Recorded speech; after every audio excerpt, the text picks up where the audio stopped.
my buddy Michael Wann, who I have not met in person, and have been blessed to do a couple episodes, a couple podcasts with. I think we're up to 3 now. This is our 4th. Anyway, I'm here with Michael Wann, coming to us from Maryland, where he will swiftly be taking his exit. Michael, how are you? I'm doing well. This is a nice ending for a beautiful day today. It's like 8 o'clock my time. We can see the sun starting to go down, and this is going to be it's a conversation I've been looking forward to. So I'm excited to see where this goes. Ooh, I'm curious why you're looking at any specific reasons why you're looking forward to this conversation. You're an interesting person, so I want to see what happens. I've been doing my research on you, and it seems like you have conversations with interesting people on the regular. That is true. That is true. So that's one of my favorite things. I think I do this very well. I put things into context. Like I can see a situation or a person or a thing, and I can very easily okay, what is the continuum of what that exists in? So you have an understanding. Like, is this rare? Is this mundane? I always like a point of reference. So you're absolutely right. I talk to interesting people all the time. I'm very, very lucky that way. Yep. And that being said, this is the conversation I was interested in having. Cool. Yay. Well, I've been doing my research on you, and there is interconnection between our tribes. And to catch the viewers up to speed, can you give us kind of the lay of the land as to your magic, your genius, your very unique perspective on our reality construct? So I think what I practice well, or what I'm recognized for doing, because I'm not a one-trick pony, despite maybe any sort of, none of us are. It is Gonzo Synchromystic research storytelling, where I'm able to tie together things that normally are not tied together in a way which is just too logical not to tie it together, and it's intermingling anything that could be pop culture, the news, but always my life as well. That's the Gonzo piece of it. I'm not out of the story, I'm in the story. So that's kind of what I would say I do. But to give a little bit of meat to that bone. So can I tell a story? Please. All right. So this is the nice setup. So this will explain the Baltimore, where we brought up the Baltimore. So probably about 5 years ago, I became recognized in a larger area because I started telling the story, which I called the Susquehanna Mystery. And the long and the short of it was just showing how the oldest river on the planet, which no one's ever heard of, happens to be where the first of everything took place. The first computer, the first electrical distribution, the globalism, it all begins on this river no one's ever heard of. And I find out that I'm living on the river, and I find all these maps, and it's this fascinating story. So it begins with that. It's got a lot of Rosicrucian and Freemason and all Francis Bacon, touches everything you can imagine. It was great, and all bulletproof. Everything I say, you could go and verify. That is true. That is true. So that had when I first started telling that story, people thought I was insane. They thought I was nuts. They're like, what? I just too many details. I was telling all the people in the area where I was living, but then eventually I told it enough times to enough people that it began to get a little bit of weight. And then over a couple years, it started growing. I started doing that with other things, but that was always where I began. And this fast forward, that was the last 5 years. So fast forward to about 6 months ago. And, I'm moving towards my 50th. I almost said 60th, my 50th birthday. I turned 50 on December 2nd last year. And I started feeling, just stuff. And I'm wondering, I'm what is this? Is this normal, turning 50? Because I'm not a number kind of guy, but I'm recognizing I'm responding. There's something which is happening inside of me, which just I don't know, I wasn't interested. I just wasn't my normal zest wasn't there, I suppose. My curiosity for life was not there, and started to build and started to build and started to build.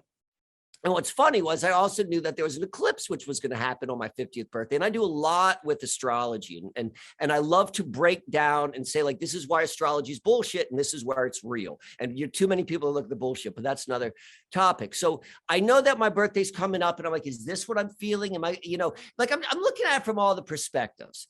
And then 3 days before my birthday, bing, that's an email. That's the noise you get on the computer when you get the email. And I get an email and I look at it. And the email says, "Dear Mr. Wann, we are members of a very, very top secret free Masonic secret society in the Pennsylvania area, and we love your research. We are having our annual meeting at such and such time at such and such place, and we would like to have you come and present to our illustrious group. Signed, brother so-and-so, 33 degrees.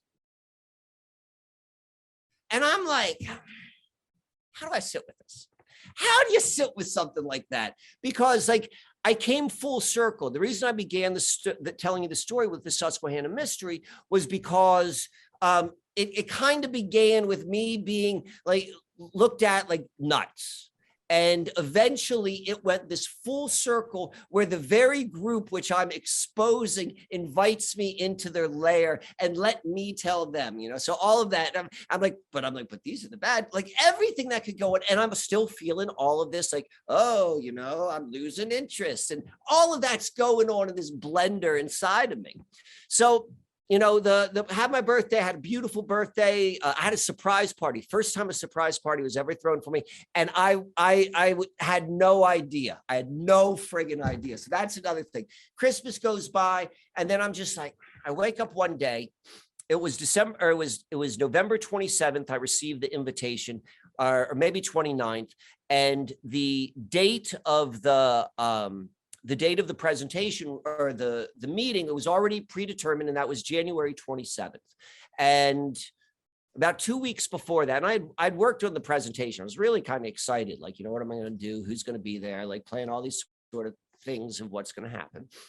And I wake up one morning and I just kind of I feel a little bit off. Like I've been in an off season, but now I'm feeling really off. And I go and I look at that invitation. I just have this like little, like, go look at this. And I look closely and I see something I haven't seen before. And right before they introduced COVID to the world, this is February 28th. I think it was 2019 was when that happened, was released a presentation I gave on the Higher Side Chats. And it was called the occult or the esoteric sacrifice of Kobe Bryant or something like that. This was right after Kobe Bryant. And in that presentation, that's probably like one of the bigger platforms I've had the pleasure to be upon. I really like to prepare for those sort of shows. And so this was a great presentation. And the gist of it was the fact that Kobe Bryant, if you recall, died in a helicopter crash. And the only other like really well-known helicopter crash I know of happened over Kobe Bryant's high school 30 years ago. And I from there, like I turned in this beautiful like Skull and Bones and 57 and John Hines and all this. And embedded in this letter, well, the first thing I noticed was, oh, the presentations on Kobe Bryant's, the anniversary of his death.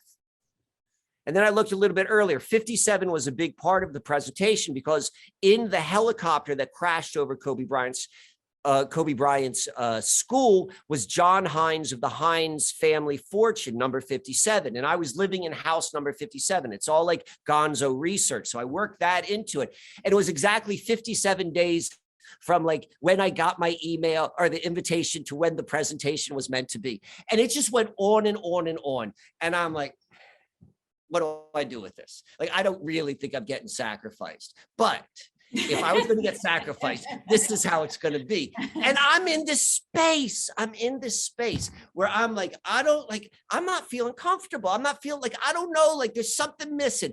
So I go through this roller coaster that week. And I played out every scenario. Like one scenario, I have a friend, and this totally surprised me because I told him, I'm like, Seppi, what do I do with this? Like, I don't really, but what? And he's like, listen, I got a buddy and he will know how to get you out. Like you'll meet, and he starts telling me the scenario about meeting at a truck stop and being prepared never to see anyone. And he's like telling me all the skills I'm going to learn. And I'm like, I don't know if that's my path, but I'm kind of intrigued. But like I'm even looking at that. At the end of the day, I'm like, if I'm going to get sacrificed, I'm going to get sacrificed on my feet. So I go, I give the presentation. I gave the normal presentation, then I flipped the script and I basically said, hey, look at all this sort of stuff. You like the way my mind works. I'm like, look at the invitation. A lot of people don't trust your organization. So let me ask you fellas, are you here to ritualistically sacrifice me? And they all just start laughing. They're like, we would never tell you, or something like that. And I go and I make like this whole big speech and I'm like, well, I don't think it has anything to do with you because this is the only person in the entire world who would be able to understand what was embedded in this is me. And this is between me and whoever's writing the script. And you gentlemen are the symbol of the ultimate initiation in our culture. And so it is my honor to be initiated in front of you. And so I took a bow and like, that was the whole thing. Come home the next day and it's like, my personal life, the shit hits the fan. Okay. And it wasn't completely out of the blue. Like, as I told you, like, I was kind of like, it's not always easy being with someone like me. And so, but that was the day. And the long and the short of it was out of a bunch of very, very serendipitous circumstances, I found myself here in this house. I didn't know the person, or I met the person once. He came to me for a session for some work, and I knew he had some properties, and he was like, I got you covered. I got a place, it's furnished, you could just move right in. Don't even worry about it, brother. He's like, there's just one problem. I'm like, what's the one problem? He's like, well, there's no heat. I'm like, oh, okay. I'm like, how cold is it get? It's pretty cold. It's the middle of winter. It's February the 2nd. I moved in February the 2nd. And then when I get there, there's actually two problems. Like there's no heat, but because it's so friggin' cold, we turn off the water because we don't want the pipes to burst. So there's no water either.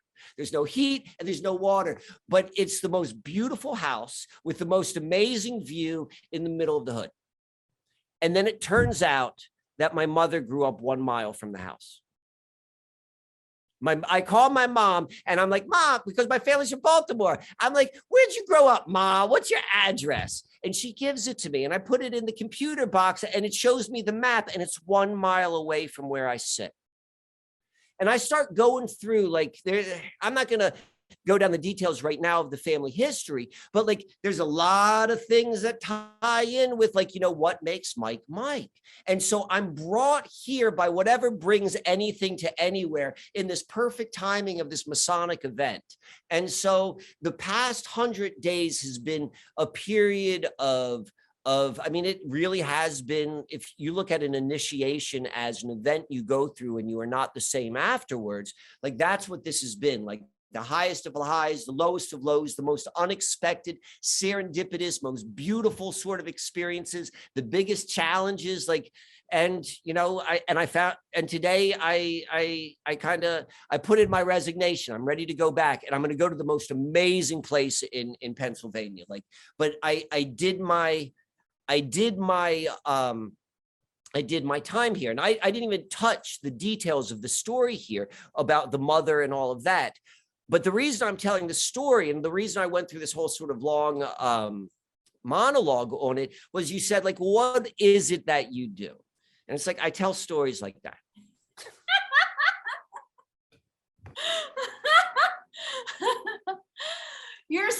I love the there's like a theatrical quality to it. Like it's so, you just execute it so beautifully. So many pieces. Like one, I love how you open the story with, I'm not into numbers. I'm not a numbers guy. Where I'm like, I think the handful of conversations we have, there's always multiple references to numbers.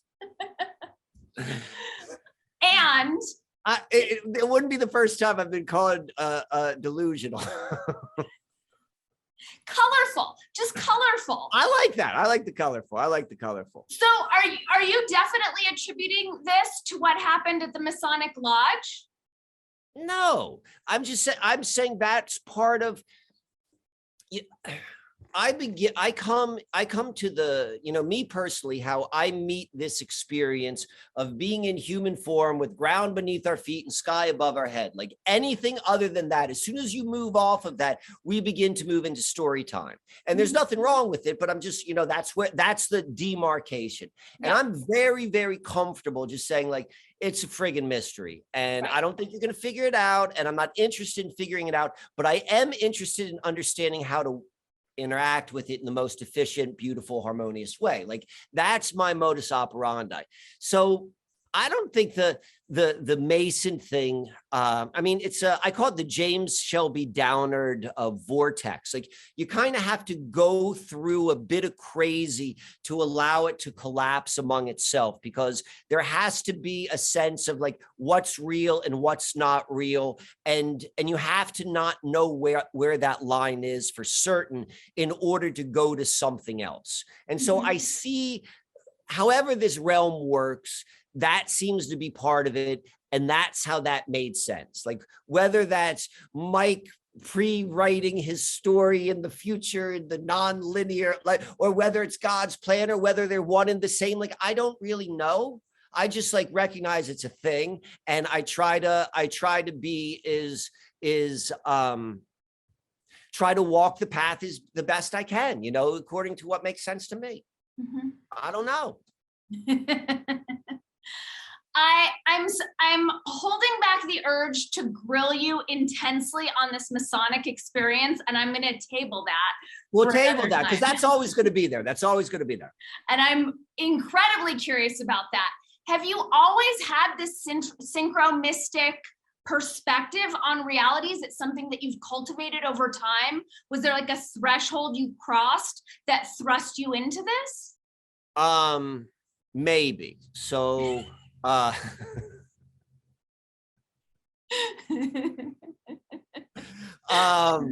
so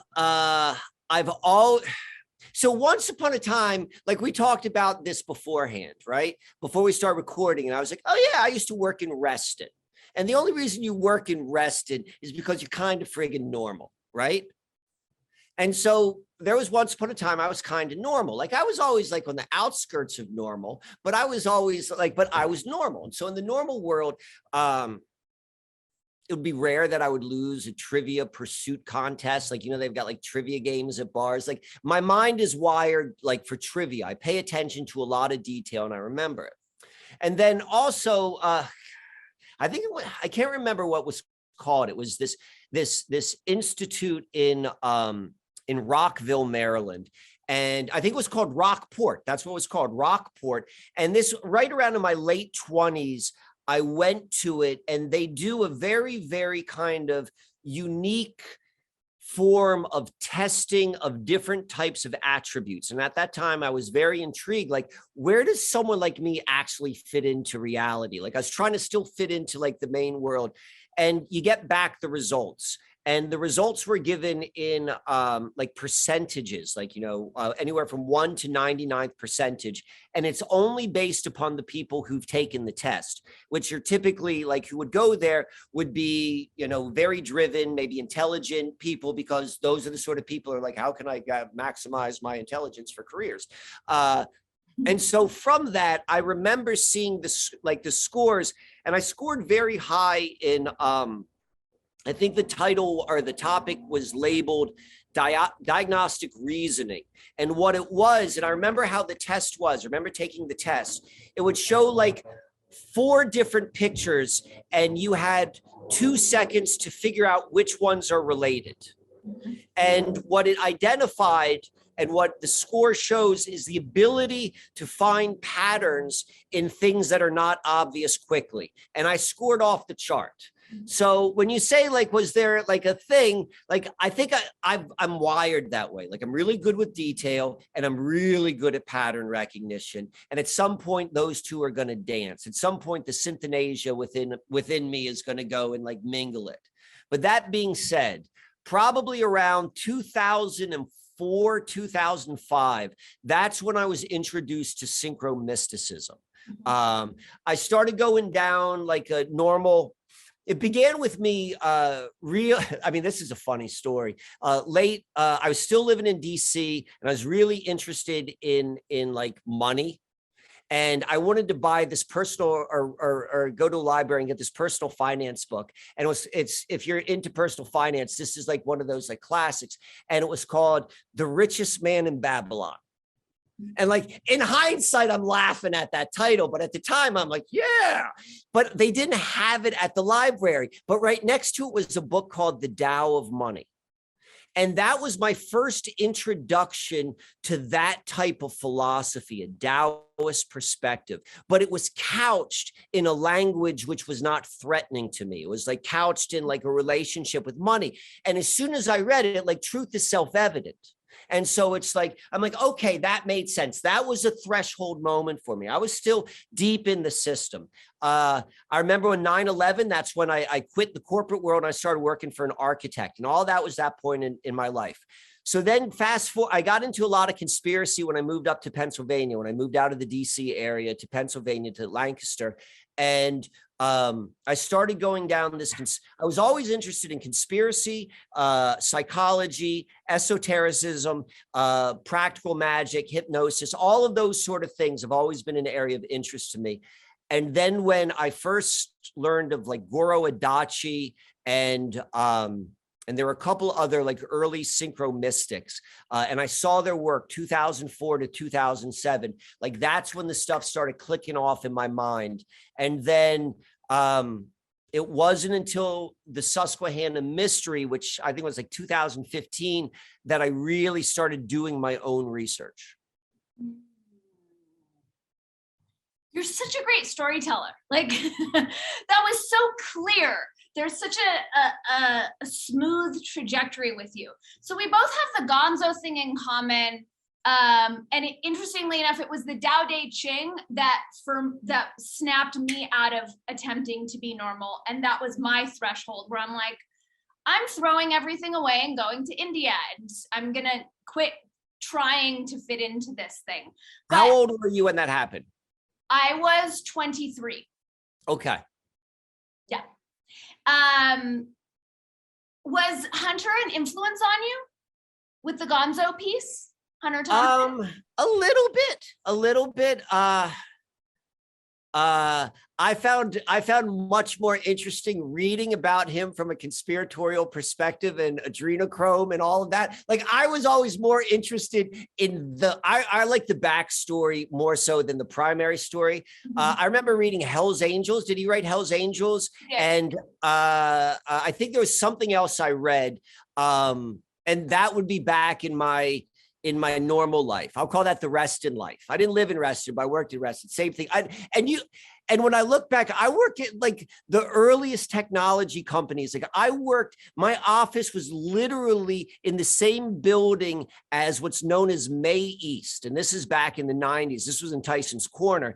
And part of that is what a lot of my research really gets into, like understanding technology from a kind of like a mystical, magical way, but incredibly logical and hands-on, because I've been in that world. Like I know those companies, I've worked there. The stories that I could tell you about that and how it overlaps with like all of the like InQtel and all of these things, like I'm 1 degree of separation from that, and somehow that birthed this. But yes, the Tao Te Ching was a very, I can even remember this. I can remember being in elementary school. So this is probably like, late 70s.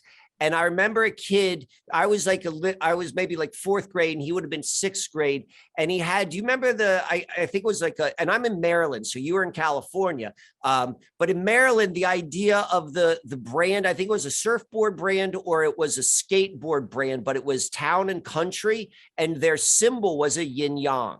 And I can remember as an elementary school child, like stopping in my tracks and seeing that. And I just thought it was like a cool symbol, but like that was part of like, just as what feels very similar to what you said, how it knocked you off of your path. Like there is a resonance in my in my personal story where I'm like, I can go back to some of my earliest memories. And I know that was part of like the, whatever that is, that did like something to me.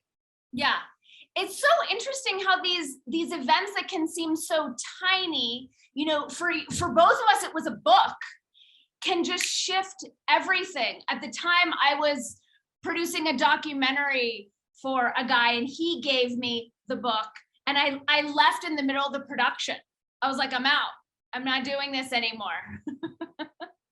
But I love that you brought up In-Q-Tel because that leads me into my ulterior motive in having you on. So when I decided to do a podcast, I knew I wanted to have you on, and the gist is best case scenarios and solutions, which we'll table, and I do want to get into with you. And as you know, Emily Moyer and I do a show, as you do a couple shows with Emily, and we are in the process of unpacking this mystery behind Santa Fe Institute.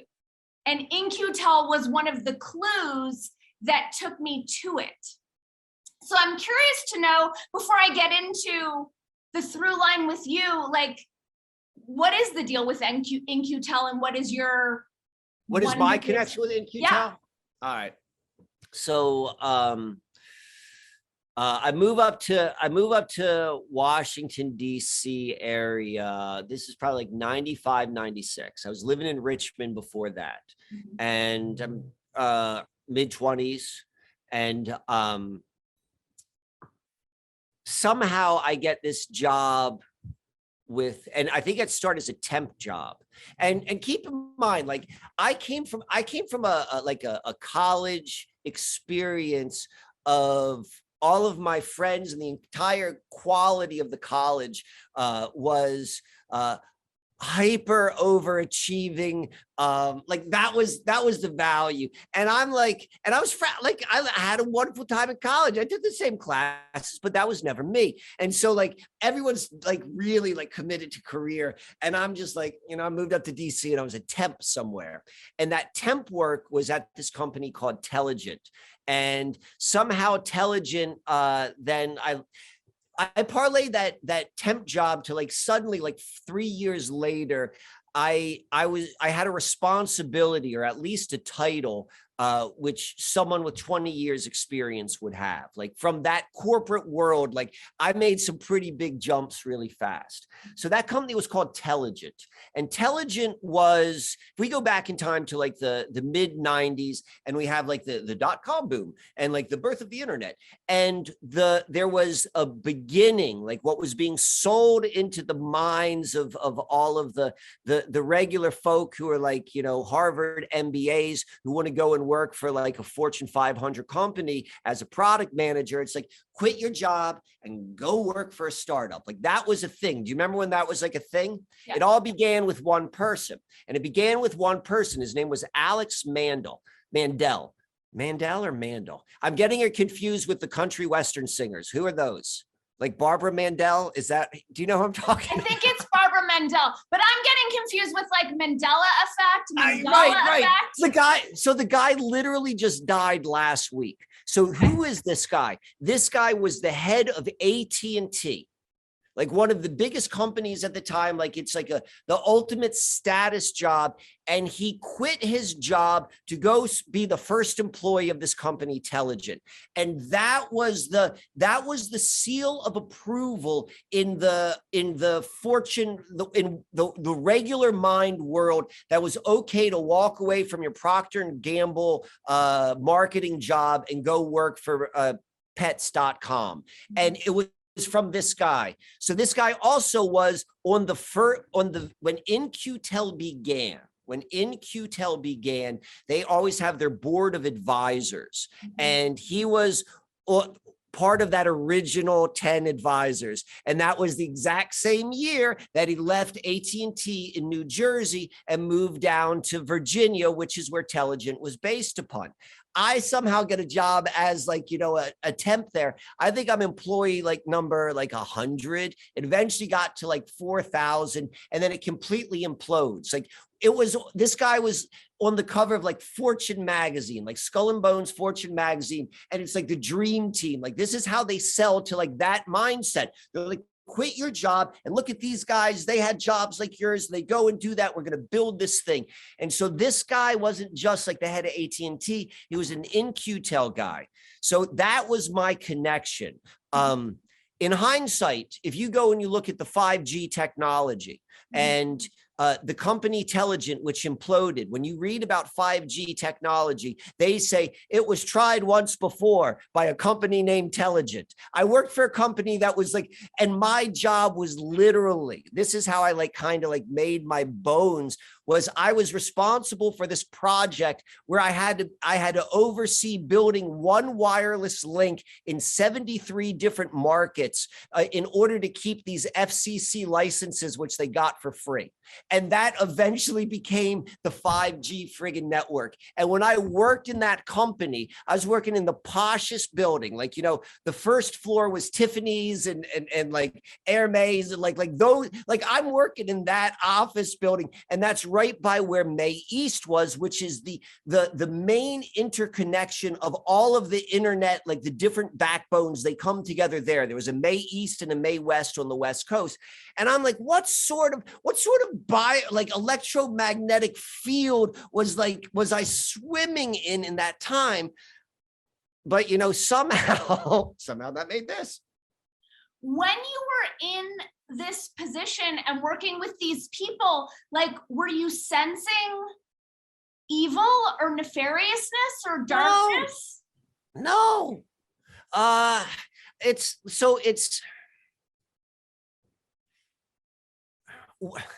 This is me in general. I'm sweet on everyone. Like, I really like people. And so I always see,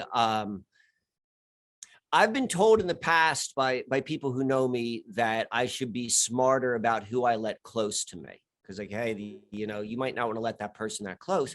And even though I can understand that, I still always see the best. Like, that's just how I am. And, you know, I never think I've gotten burned, but I've certainly been in situations where I'm like, wow, that stung, but maybe that was something for me to learn. You know, that's just my attitude, you know, very kind of like a surrendering to the Tao sort of thing. So to answer your question. Where is your Venus? My Venus Capricorn. Okay. It's also squared Pluto, though. I mean, so that adds a big flavor to it. Okay. And so when I'm there, you know, I'm going to see the best. And like, those are just people trying to, you know, they're doing what they think they're doing. Yep. They're doing the right thing. In terms of our Gonzo parallels, before I produced the documentary and got the Tao Te Ching and said, I'm not even playing this game anymore, I was a publicist in Hollywood. And similar to you, I made some big jumps pretty quickly. But the evil got to me quite quickly. Like, I saw the pattern of how it ran and I couldn't take it. My heart.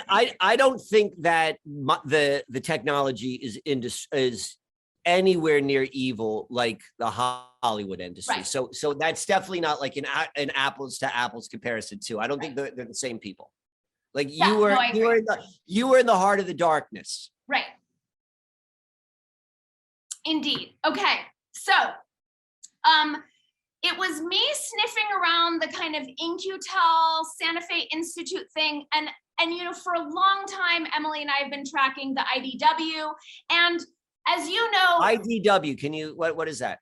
So officially they're the intellectual dark web, but I did promise Amy and Meredith of the Gold Pill podcast that they were the intellectual dork web now. So in honor of my promise, the intellectual dork web.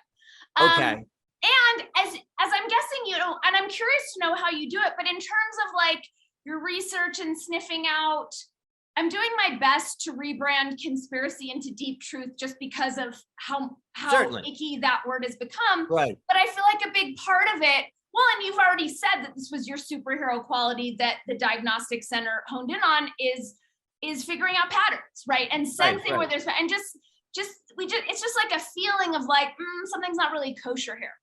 I've got great instincts. In the areas where I have good instincts, they're great. I mean, not everything is, but yeah, I suss things out pretty well. Yeah, and I do as well. And as a journalist, obviously, that's been one of my superhero powers, is I have really strong instincts. So in tracking all of this, before Emily and I dropped our first show on it last week, I thought, this is too crazy. Like, this is too crazy. It's too dark. And the fact that no one else is talking about it, I started to kind of doubt myself.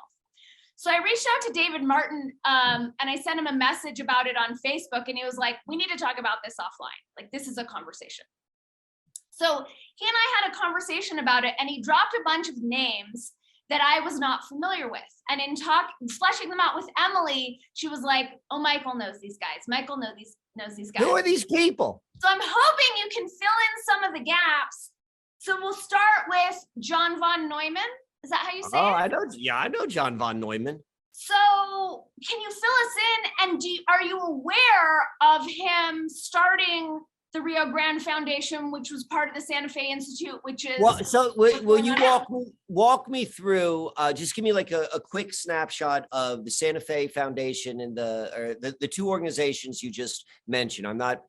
I just recognize them as words, so I don't know anything more. Right. Okay. So the Santa Fe Institute, and I'm treading lightly here because Emily and I still have a bunch of shows as we're unpacking it. I just just give me like the 30-second elevator speech so I can put John von Neumann in context. Okay. So they're claiming to be a think tank around complex systems that are touching in on economics, tech, language, mathematics. And that being said, we've tied them to In-Q-Tel, to a bunch of DARPA funding, to a lot of weird stuff around, this is going to be on YouTube as well, around sicknesses and things of that nature. And they started as the Rio Grande Foundation that apparently came out of the Maniac program and the people who were involved in that. Now, a lot of this is coming through David. Some of it is on the record. Not all of it is. Okay. I can go on. Is it still active? Is it still? They're super active. So and they began as you said before. They began as the Rio Grande Foundation. They began as the Rio Grande Foundation in the 50s, and that's what David said came out of the Maniac program and the same people. And as well, they're very tied into the nuke labs here. Okay. And who founded it, or what are some of the people who are associated with the founder? Let me pull it up. Murray Gell-Mann was one of the guys. I don't know if you've heard of him. He was like a Nobel Prize winning physicist. According to, hang on, let me find their standby.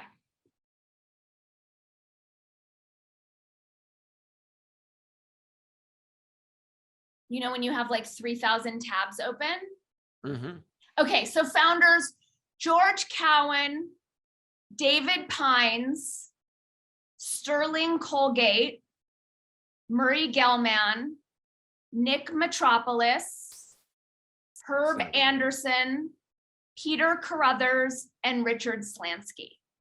Of those, I'm assuming you've looked into each one of those. Who is probably what you would say the most interesting or has like the most obvious sort of bio? So I've done the most research into Murray Gell-Mann and found a lot of crazy stuff there. Emily said that you might have the skinny on Metropolis and know what he was up to.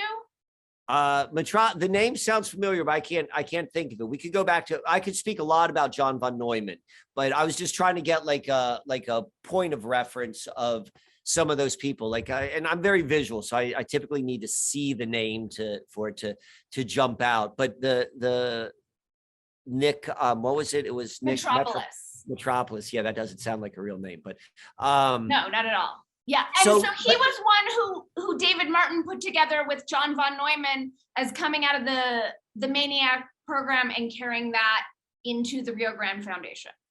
And what's the Maniac program? Well, I was hoping you would know.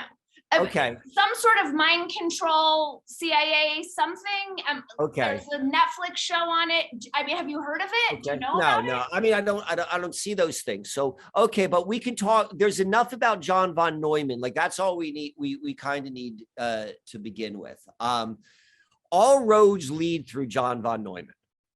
All right. So when you begin to look at all of the stuff, like the first computer, ENIAC, and like, the Manhattan Project and the Maniacs and John von Neumann's everywhere. And you read about him, I love Wikipedia, like every major researcher loves to complain about Wikipedia, but it's so good because what's allowed to be said, it's not. I mean, it's a good point of reference. So you read the John von Neumann Wikipedia page, and I mean, he, on one hand, everything points at him, but then on the other hand, there's really not much there. You're like, well, I don't quite understand why he's so spectacular.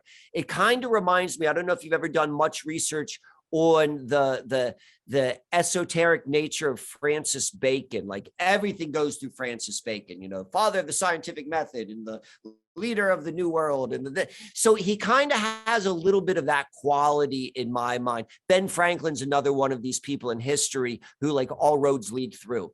Mm-hmm. But what makes me so intrigued, and it's all the things which you're just talking about, as you described the Santa Fe Institute, and without a doubt, Santa Fe has been on my map. Santa Fe has been on my map of interest intuitively and instinctively. I know there's something in Santa Fe, way before anything else. I knew that I had to get to Santa Fe. And then as I've learned more, I'm more certain, but I still have no idea for what purpose. I just know that there's a very, very strong sense there. Have you been here? No. Okay. No, I haven't. I mean, I've been to Arizona and Colorado. That's the closest in that part of the world which I have any sort of physical feet on the ground. I've never had my feet on the ground in I guess that'll be West Texas or New Mexico. Mm-hmm. So anyway, so Santa Fe, there's a there. But what you said about the organization, it's all that. It's all the synthenasia of all of these different systems. If there's it just escaped me. What's the word which they use? Cybernetics. So cybernetics is the study of systems, mm-hmm. systems within systems and feedback loops. And that is the basis of a lot of, or maybe even all of our computer science. Mm-hmm. The cybernetics movement, and particularly when you read about it in the 20s and the 30s, it should make the hairs on the back of your neck stand up. But it also, there's this parallel between cybernetics and permaculture, because they're both based upon the same understanding of systems within systems and being able to move energy and feedback loops and how to manage things. So there's a correspondence between the two. Mm-hmm. And ultimately, when you look at the whole cybernetics and all of that sort of stuff and all of the computers, beginning from the very, very beginning, it's always ultimately been about the blending of the human being with the computer, and whether that's to merge to be one or to be completely controlled by one. I think it's the merging was what I came down to. That has been it since day one. And the person who is everywhere in making this happen is John the New Man. This is part of the NLP weaving of what's happening. So when you see John von Neumann, that's how they like to pronounce it, John von Neumann. Yeah, was he a real guy? Was he this also fits in. We could talk about James Shelby Downard, if you know who that is. He's another one of these people, you don't even know if it's real or not. It almost gathers this, and MK Ultra is another one. They're all the same. They have this egregore quality, that just the idea that we as witnesses begin to observe it, it really does become a thing. And that is part of, or the conclusion I've made is part of what fuels these actual organizations and these actual movements that began as these very, very abstract thoughts but like, you know, somehow you're supposed, they're trying to have you believe that sticks and rocks and water like mixed up made my smartphone. It's all the same material, but apparently that's what happened. And it began with this like very, very, like I would call like magical practices of like taking these ideas and making them manifest through stuff like this. Like, this is how it works. And that's why the permaculture link is so significant, because that's where it links into the natural world. Like everything is an inversion of something that's true. So like, you know, go back and you look at the truth, and that's also how you move through it. Or at least that's what I think is the easy way of finding the path through it. Mm-hmm. I'm having so many thoughts, so I'm just going to go in reverse order and take it back to John von Neumann. And crazy that that's his name, Neumann. Yeah. When all the roads that the tendrils that lead off of him lead us to this transhumanist merging. That's how it works. That's kind of crazy. And when you mentioned Francis Bacon, like I have always wondered, was this person even real? Like with all the things that come off of it, and then today with all this insane hysteria around Roe versus Wade, and how I've been tracking for the past at least 9 years, how this was completely created through hysteria, through fear. And I can recall like getting into fights with my last normie boyfriend where I was like, never again dating a normie who's steeped in this culture, and how he used to like fearmonger around Roe versus Wade being overturned. And I was like, it's so ridiculous that you would say that, but the more you talk about it, you are creating that. And watching today being the culmination of that little narrative. I mean, if you were to think about what would be the worst boogeyman stories, like imagine like the normal person who has a certain like, you know, they have a parroted mindset of these are the things that I should be concerned about. And these are the things. And then they're poking them. I mean, it's the ultimate gaslight. It is so friggin' nuts. It's like, as soon as you thought you could start like relaxing about Ukraine, now you got this one. And it's like, you know, there are not enough sticks to make signs to put in people's front yards to say what they stand for. Like, I don't know what's going to happen.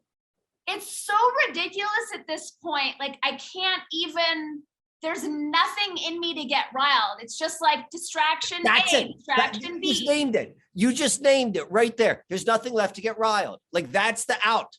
That's literally like, you know, the collapse of it all is like, it's going to get to the point where it's like, there's really nothing left. Like, I just don't care. Yeah. It's none of it. And they're going to have to come to that. It's the only way. But okay, go back. You asked me a great question. You're asking me a question. I want to hear where we're going. But wait, hold up. Do you think that they will? When you say they're going to have to come to that, obviously meaning our fellow humans, do you think our fellow humans are going to snap out of this? So, all right. One of the things which I learned over the past 2.5 years or however long it's been is the people that I thought would see through it did not, and the people who I thought would not see through it did. And so I realized, like, I don't know what anyone's going to do, like as much as I thought. So I don't know what's going to happen. But what I do think is, whether it's like this is a separation and like certain people, like that's how the realm works, and we just starting to see the world so differently. Like we're going to go, we're not going to see each other like you don't see radio signals in different frequencies, or whether everyone dies, or whether everyone like puts on Google glasses. I don't know, but there's going to have to be like a separation. Like the world it's going in different places. And so if you're going to go to the place, at least where I'm going to be, like in order to get there, you're going to have to go and wake up. Like if not, they're going to keep on telling you those stories. They're going to keep on giving you boosters. They're going to keep on doing all this stuff until, you know, there's no more.